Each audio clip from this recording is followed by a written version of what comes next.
Scarpins Avenue.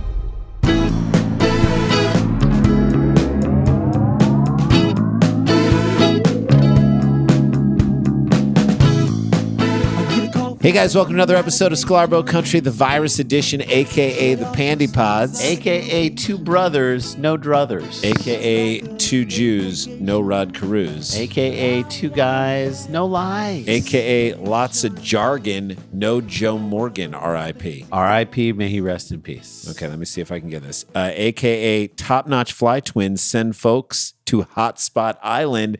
That is Charlie Shulman. What's up, the AKA Shulman man? aping the HUD man. And so there we go. That's how we do Charlie it. Shulman. Charlie Shulman, who we met on the live Dumb People Town, and it was great to see him. We'll talk about it later. We got stories to get into.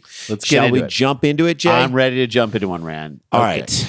The isolation over time. It is really one of the crueler aspects of this damn I virus. agree. It's one thing to go stir crazy over time, and that's kind of what we're all feeling. I don't know. I kind of hit a wall this past week in a major way where I was like, I'm not handling this well. I'm going through a bad period of time, and it's like you just start to feel I couldn't sleep a couple nights. It's just the whole thing is rough. So if you think of it like Indiana Jones, like trying to get through all the way through whatever those booby traps Temple of are. Doom? Yeah, essentially to get out on the other side.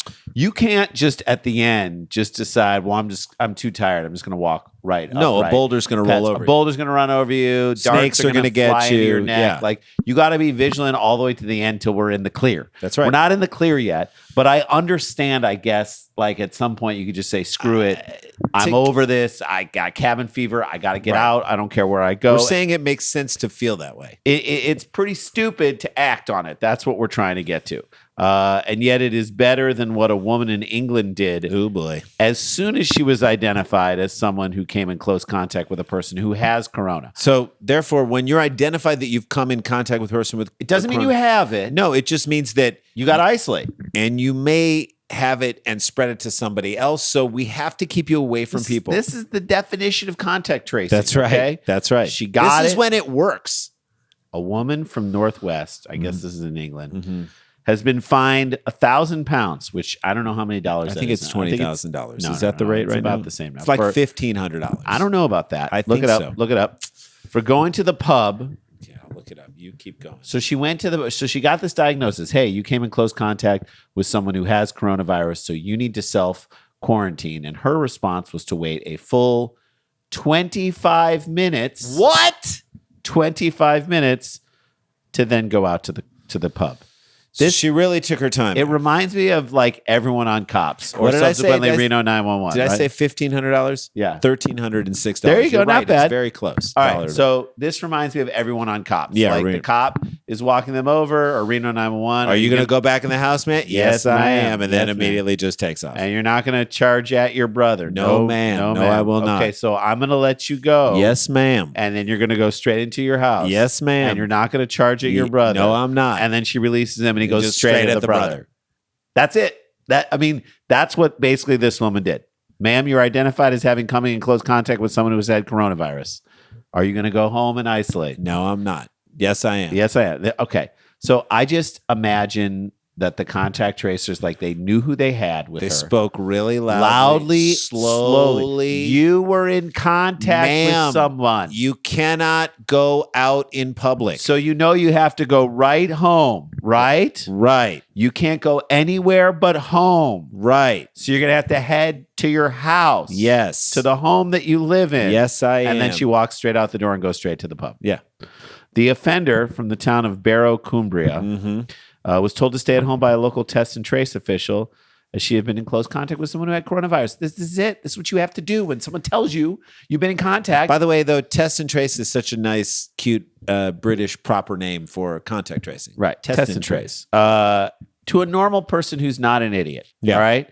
If someone told you That you hey, may have it. you've been in close contact with somebody, your first thought should be, oh my God, You're terrified. I'm going to die. I Right. got to go home and take like 29 showers. Like, Yeah, it's terrifying. whatever you think you need to do, you start reconciling that you might be getting this thing. So as a member of the larger society, though, you have to think of yourself as a carrier of the virus. We are all part. This virus has taught us this through this entire experience. Yeah. We're part of a large organism. When one part of our organism decides to ignore what's going on, it ruins the whole organism. It affects everybody. So you'd have to be a real idiot not to understand that thing. Or the most selfish person in the world to just simply ignore it, even if you know it. Okay. So she should have gone home straight to her flat, right? Hold up, come out in a couple weeks, and then you can go to the pub if you're fine. Then have a celebration That's party. not the worst isolation sentence anyone's ever been given. A fortnight. 2 weeks. Can you do that? No. Instead, she ignored the rules, jumped into a taxi, and visited a pub,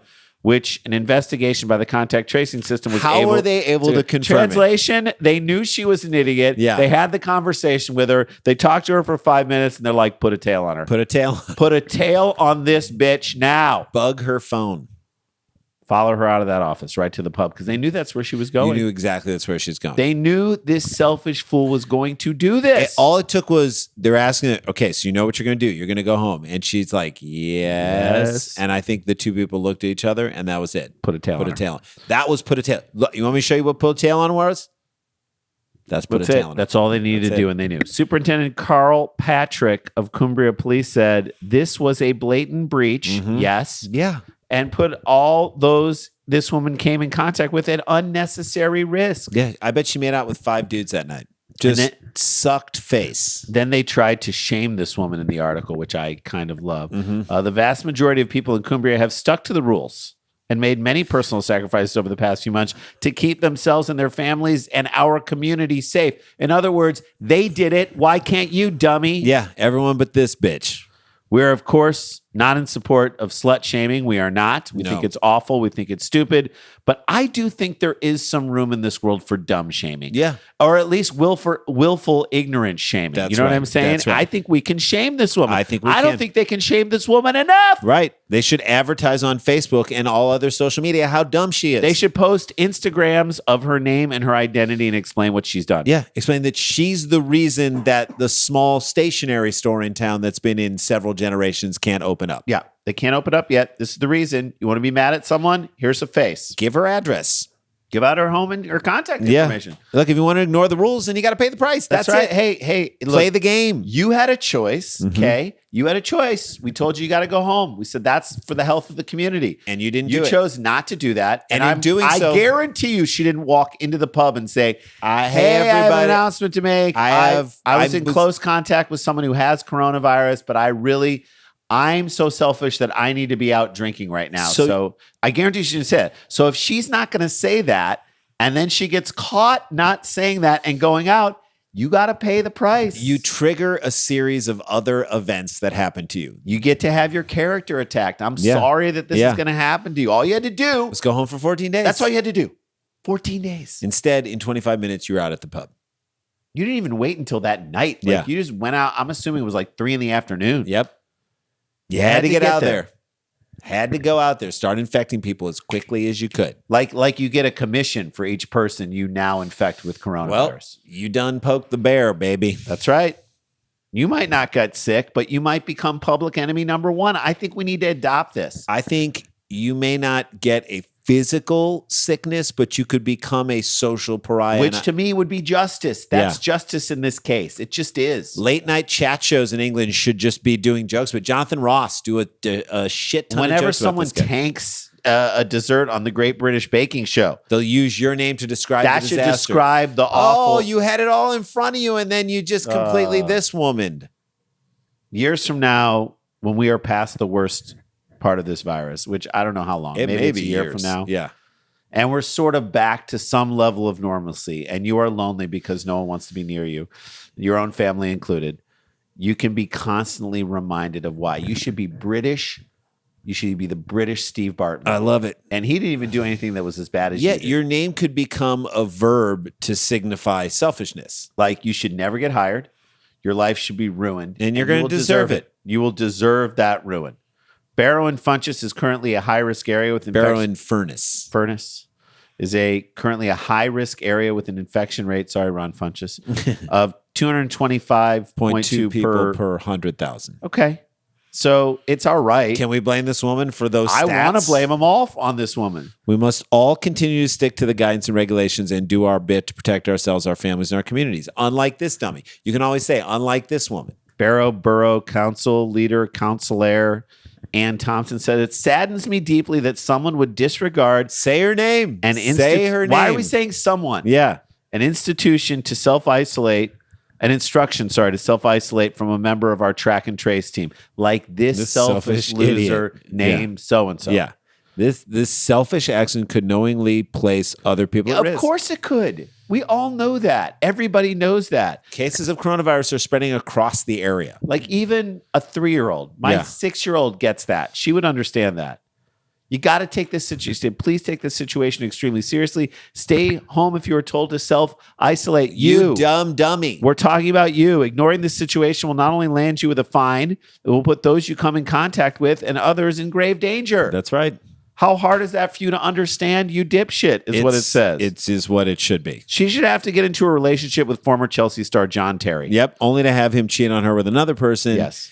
And another person who disregarded all of their COVID issues. Isolation rules. Yes. Release her name, England. Do the right thing. thing. Do this. Let the public shaming begin. That's what we need to do with this woman because, quite honestly, self-correction, like the market needs to correct itself. She's putting people at risk. Right. It maybe should be against the law. Agreed, but I don't know that they're going to be able to get something enacted that far. Right. So, look, the internet is there for a reason. Let's use it. It often gets used in the bad way. Let's take all the negative aspects of the internet and put use them it to force for good. And use it for not good. Slut shaming, dumb shaming. There we go. All right, that's our first story down in the books. When we come back, we've got this will make you. This is okay. As if we weren't scared in the bag. Yeah, if we weren't scared about just the world as it is right now, this next story is going to make you afraid of driving under a bridge. This is Sklar Country, the virus edition. Don't go anywhere.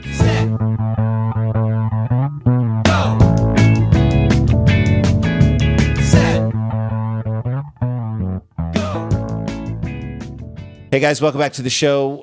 We like to mention that the live Dumb People Town, I don't know where the tickets are at right now. We're at about 330, 340, I think. Yeah, somewhere around So there. it's about really only 150 tickets or so left, 160 tickets left. So you got to get on it right now. Eventbrite.com, live Dumb People Town, November 7th. You're going to need it. Trust me, you are going to need it. You're either going to want to celebrate with it, you're going to want it to get you through an uncertain time, or you are going to be feeling as low as you've ever felt. We have you. We've got you covered. So there's that. And then we're going to pimp our YouTube page because we're just put up episodes of Cheap Seats. Some great ones are on there. Old Dumb People Towns are going up there. Stand-ups going up there. Sklar Country. Look it up on YouTube. Subscribe to it. Tool around. We'd love it. All right. So like we had said before the break, this is a time when we're feeling pretty uncomfortable about leaving our houses at all. Unlike that first story. I had to go to the grocery store, which I do once every, I think, 10 days. I try to get a lot, and I try to space out as long as possible, but every once in a while, you got to go.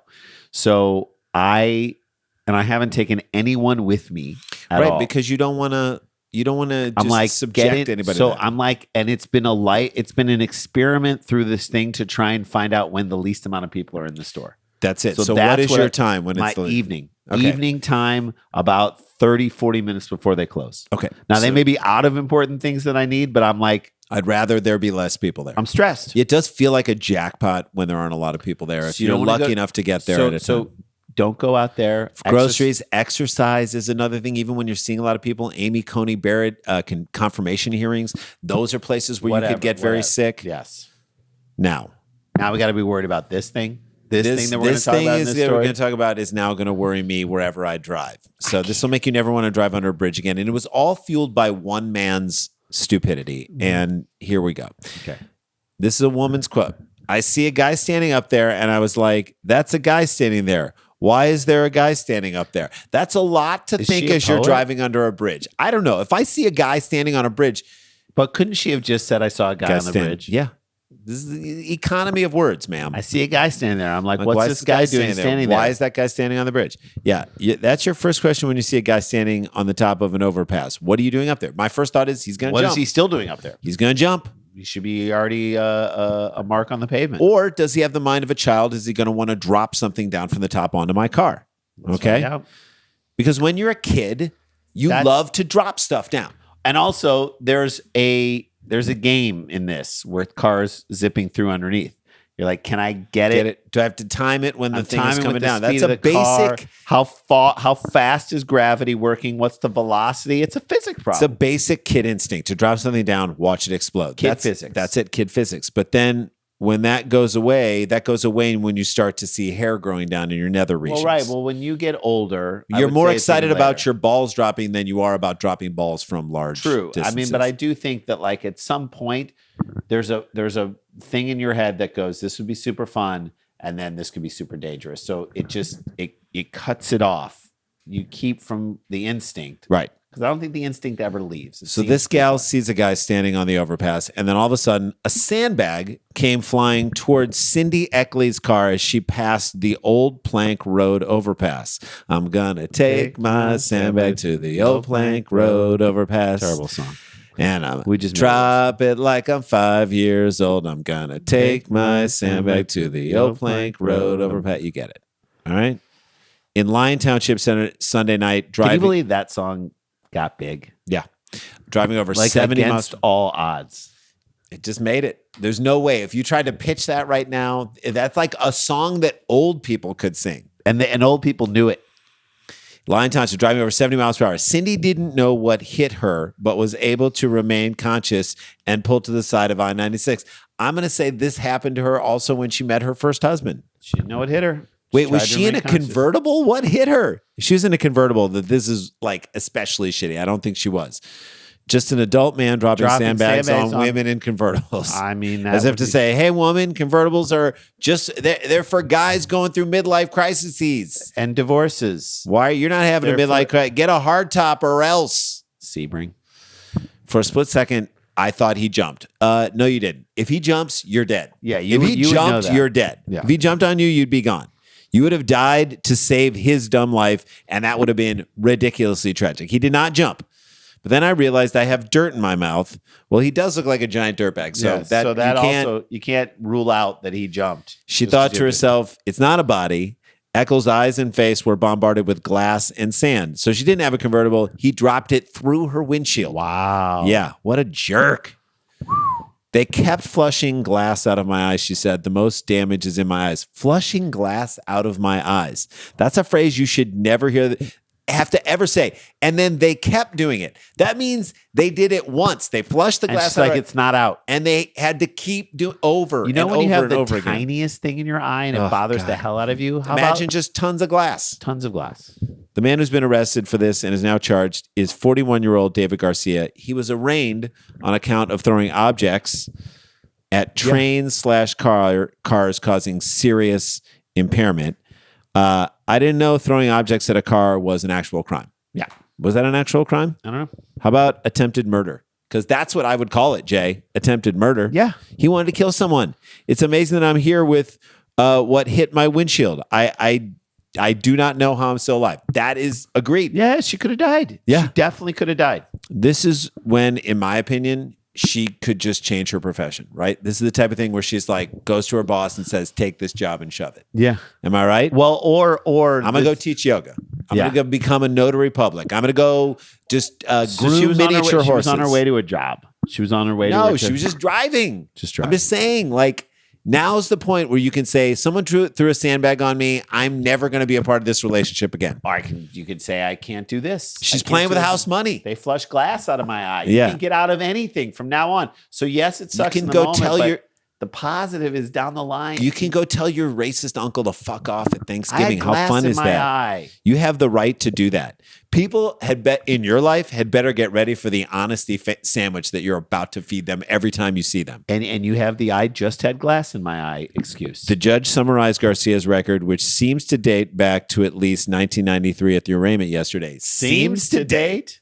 Wait, it's a public record, so you should know exactly when it dates back to. It either dates back to 1993 or it doesn't. Right. It seems to. It's a record. You could pretty much look at the first date of the first charge, and if that's 1993, then it dates back to 1993. Well, it seems to. I love how murky it is with this guy.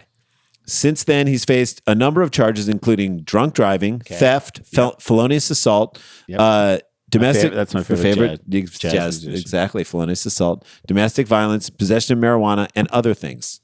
Other things?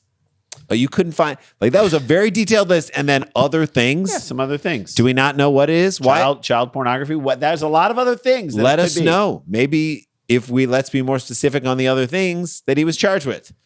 Ooh, the record is part of when the judge's decision to give Garcia a $50,000 cash or surety bond.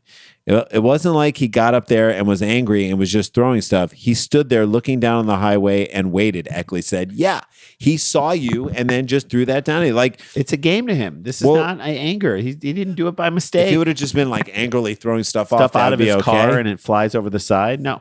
And as a guy who just got into law school but never went, I'm going to grant that to her. Give it to her. I didn't just get into law school like I just did it, but I only got into law school years ago. Eckley, the business owner of Frameworks in downtown Plymouth, this is in Michigan, has been almost entirely sidelined by what happened, is still trying to keep this ship running and hope her eye damage isn't permanent. Frameworks. She has to look frame at things shit, and tell you how it works. And you may have ruined that, Garcia. I think she should be allowed to take Garcia's hand, the one that dropped down the sandbag, put it in a vise, and just crank it as much as she wants. Yeah. At Frameworks. Frame vise. At Frameworks for 30 minutes. Well, let's give her that. Can we just give her a hand? The Bible says an eye for a hand. It's just a constant headache, even with painkillers. Hopefully my vision will come back, but I don't know. I just don't know a point. Wait, is her vision gone? Is her vision gone? Why can't anyone give us a single concrete fact in the this record entire case? Seems to go back to 1993. He was charged with other things. She hopes that maybe her vision will come back. Garcia expected to be in court on October 14th. He faces up to 10 years behind bars and or a $5,000 fine if he's convicted. Those two things don't seem to sound right. 10 years or $5,000 doesn't seem the same. Is this the boldom of the pandemic? That people just throwing things around? They're like, I don't know what to do anymore. That's I'm saying, just going to throw things off of and say, we're going to either give you a $50 ticket or this lethal injection. Like, those two things don't match up. Again, we don't know what's going on. Nobody in this story does. In a way, it feels like we're all being sandbagged here by a bunch of non-specific facts. It feels like we've all been hit in the head in this case, and we don't know where to go next. But I feel like America has been hit in the head with a sandbag from you-know-who, and we're just trying to flush the glass out of our eyes. And hopefully we get there. This is insane. So be careful as you drive underneath highway overpasses. If you see a guy up there, if you see a guy up there, maybe swerve. Yeah. Do something to mess around. All right, guys. Slow down. That is a show. That's how we do. Stay connected. Stay protected. Don't get infected, guys. This is not a hoax. But we've got the jokes. And wear a mask because it's so important. Stay distant. We love you guys. We'll see you tomorrow. La-ti-da. La-ti-da-ti-da-ti-da. La-ti-da-da.